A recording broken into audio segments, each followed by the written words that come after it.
freaking crazy to think that I honestly almost scrapped this, and I'm not kidding, that's not an exaggeration. This thing really almost ended up in a scrapyard.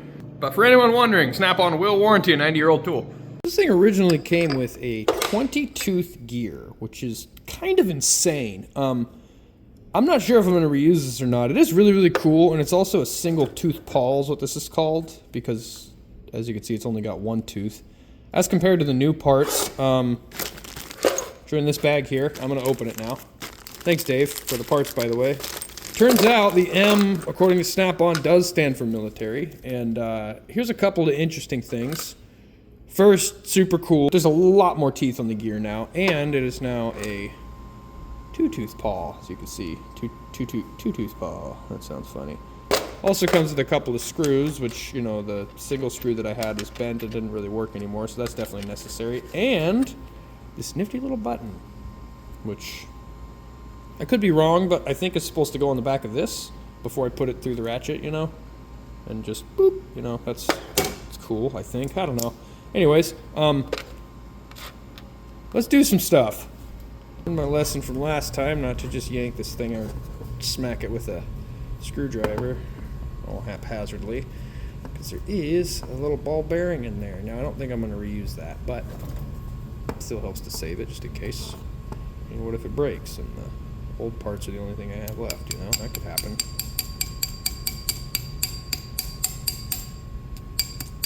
Looks like we're going the haphazard route. Oh, that's working. Maybe. Not as well as I thought, but it was working for a second. Looks like it's seated down in there real good, which is good, I guess, but in this case, I want it to come out. There we go. And the ball stayed in place. Thankfully, I used assembly lube. Hee hee.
Alright, well, now that the thing's all cleaned up and got all the new parts, it's decision-making time. So, as you can see, this is the replacement piece, which is significantly higher tooth count than the old one. This old one is a 20 tooth.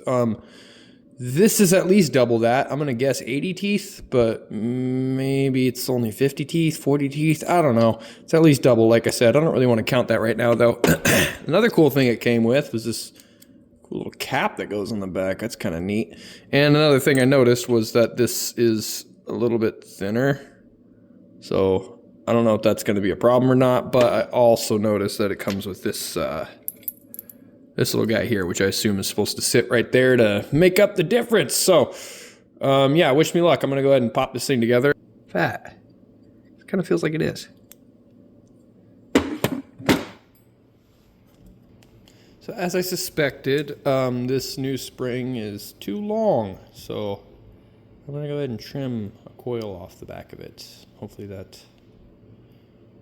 fixes the issue, but we'll see. Way too big for this. But we'll see.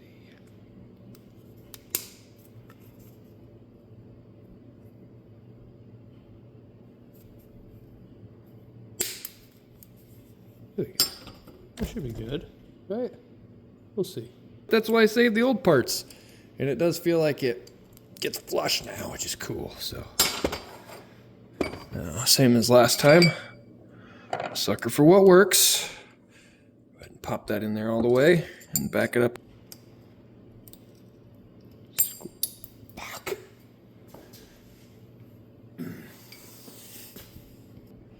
I forgot to push fucking record, but I finally got that in there. Basically, I had the thing, the flathead holding that pin down. See if this lever will get it to switch. Very stiff, but it switches. That's pretty cool. Still got that old pin in there too, so I got to peen the end to widen it out to keep that little lever in there. That's pretty neat. So that's one part done. Now I got to put the last piece in. But here's an interesting detail. You see that there? These two little teeth on the end of either side of this pawl. That's what this thing's called, by the way, is a pawl. Not paw, but pawl. P-A-W-L. Because, you know, it's not a bear. Anyways, that's a newer design compared to the old one. That is, so if that's got two teeth, this old one just has a single tooth. It's also got a 20-tooth gear versus a lot more tooth gear. So ideally, this will be a much better performing ratchet after this. Really kind of breathing life back into this 90-year-old hunk of junk. Well, it would seem that little button was actually the wrong part for it, but hopefully that's the only part of this that's not going to fit. I've got these screws here that I'm going to go ahead and throw in through the right direction now. Put that on. Looks like it is. So I'm going to get rid of that button. Just run the gear. Fortunately, that was a very big waste of time trying to get that to fit, but oh well. That's a lot tighter. I mean, duh, you saw the gears, but still, that's impressive. Now I'm going to go ahead and screw these guys on there. Assemble everything. I don't actually have proper drill oil or air tool oil for this, so I'm just going to go ahead and use a little bit of WD-40. It won't hurt. Trust me. Turns out I got a couple wrong parts. That ring's actually not supposed to be a part of that, so interesting. Go ahead and throw these screws on and put that lever in, but that lever's got to be installed with a pin rather than like a screw, what I'm used to in most ratchets. But it is old, so yeah, I guess it makes sense. Punches are probably common tools back then. I mean, I suppose they still definitely are common tools in most workshops. Got flatheads on it now though, instead of Phillips. That's pretty cool. Thread's the same, thank God, so I can actually use this rebuild kit.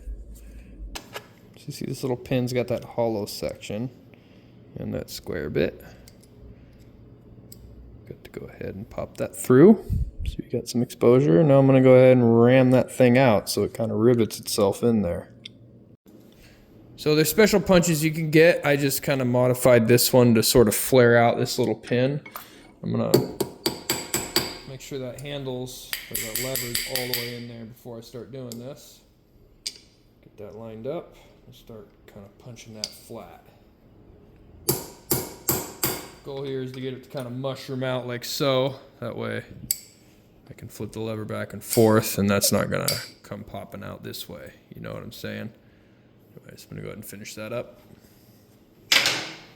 I would most definitely say this is a well-functioning ratchet. Even with its age, I would say I could still totally use this thing if I wanted to. I probably won't, just because I kind of wanted to pretty it up so I can put it in a box and show it off to people on the internet like I'm doing now. But other than that, this is a really cool tool. I mean, it's got quite a bit of history. I covered that in a previous video if you want to check it out. This thing is probably about a 50-50 chance this thing was used on an airfield in World War II or some other sort of maintenance department somewhere during that war. Patent number is one of their very early patents for a ratcheting wrench, and this 71M means it was a military government issued one, at least from the information I could gather from both Snap-on People and Google. So pretty neat. It's got quite a bit of history, and I'm happy to be able to rebuild it to the point where it's usable again. I am going to save this 20-tooth and single-tooth paw, just because, well, I mean, I may one day want to rebuild it again, but also it's just kind of cool to have. So anyways, if you guys enjoyed the video, please consider liking and subscribing. It really helps out the channel. And then other than that, I hope you guys have a wonderful rest of your day. God bless.